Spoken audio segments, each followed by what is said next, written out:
I don't know about you, but I'm really glad this pandemic is ending. However, one thing that has kept me sane throughout all this is some Nerf blasters, and today we're going to be reviewing the Nerf Hyper Mach-100. The Nerf Mach-100 is the heir apparent to the Nerf Perses. The Perses, when it released at the end of 2019, blew us mostly all away. The Mach-100 is supposed to one-up that by doubling the capacity, being a little better with performance, and, well, there's a few other quality of life improvements here that are interesting, but do make some compromises and some trade-offs that you're going to need to know about. So, what do you say? Are you ready to get into the review?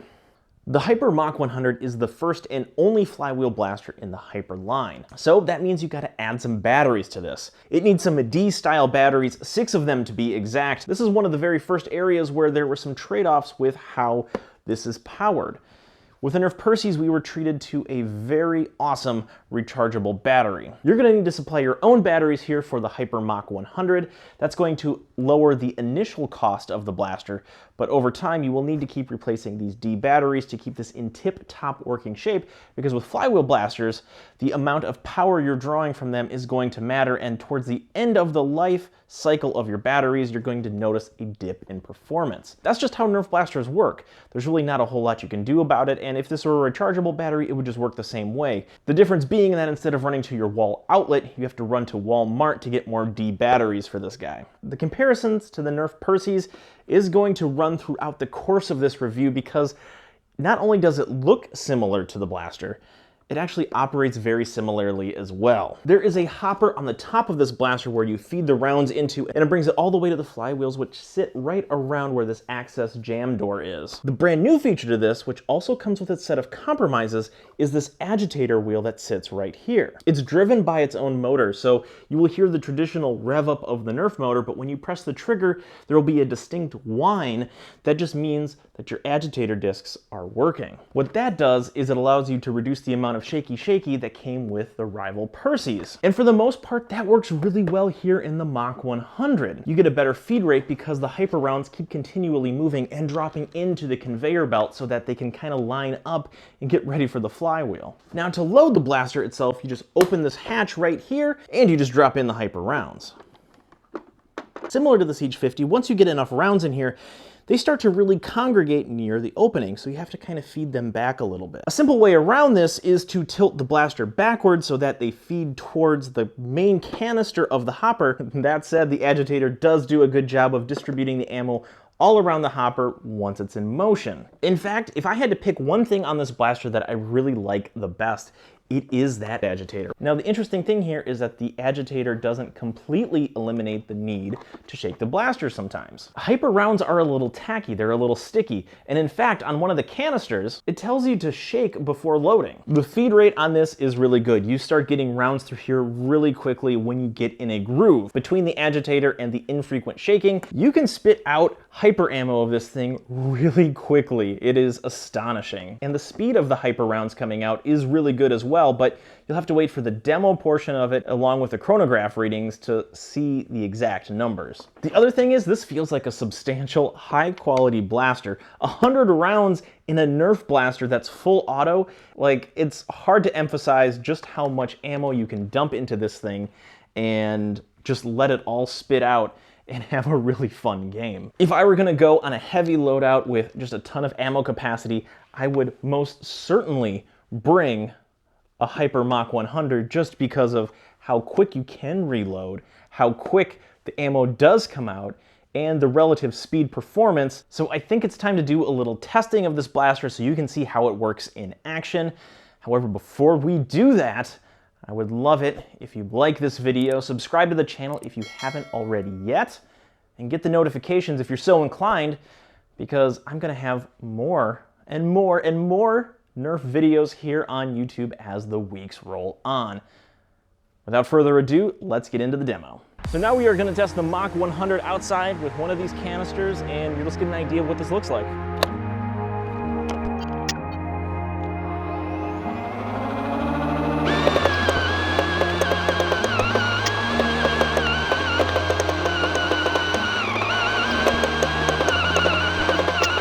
Now we're gonna go some single shots here.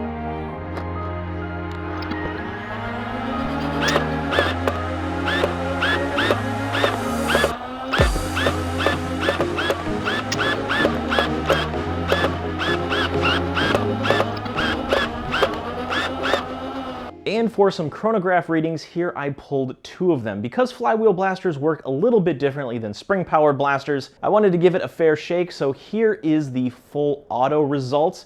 And no, if you are using a blaster in full auto, you're going to see a dip in performance because the motors won't have enough time to rev up for the next shot.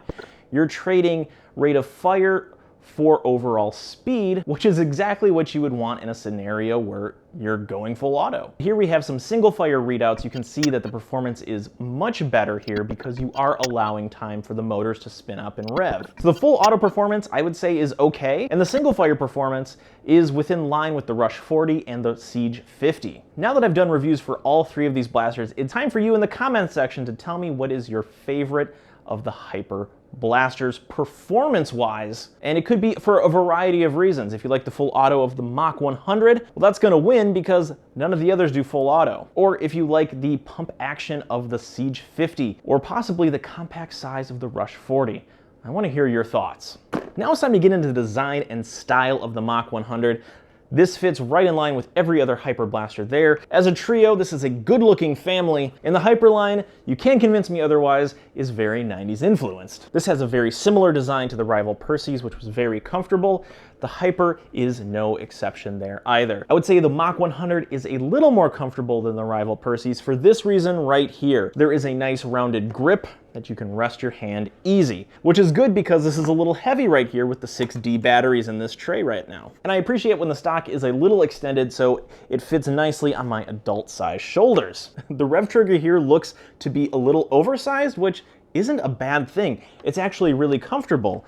There is a lot of room here so you can press it, and there is a tight click. For the Mach-100, get some of these canisters so that you could reload really quickly. Being able to pop open a canister here and feed it in is going to save you a ton of time, especially when one of these 100 canisters can fill up your blaster to the max capacity. That's going to allow you to stay in the battles longer, even as your Mach-100 flings the new Hyper rounds at really an astonishing rate. Now let's talk about who the Mach-100 is for.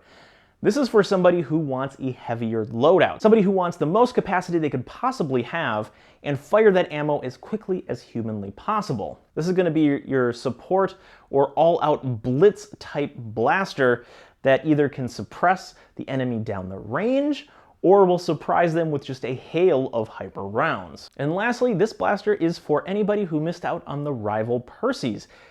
The Perses has vanished from store shelves as far as I can tell, and the Mach-100 is going to take its place. And for all intents and purposes, this is a better blaster for a more consistent rate of fire than the Rival Perses ever was. That said though, it is missing just a few things that the Rival Perses had that held it in high regard, namely the rechargeable battery. The Nerf Mach-100 is a good blaster, however we do need to mention some of the features in here do come with compromises. The agitator, while it does a really good job at smoothing out the firing experience of the blaster, does give it a perceived drop in capacity. If that whole module was removed, you could possibly get 150, 200 rounds in the same form factor.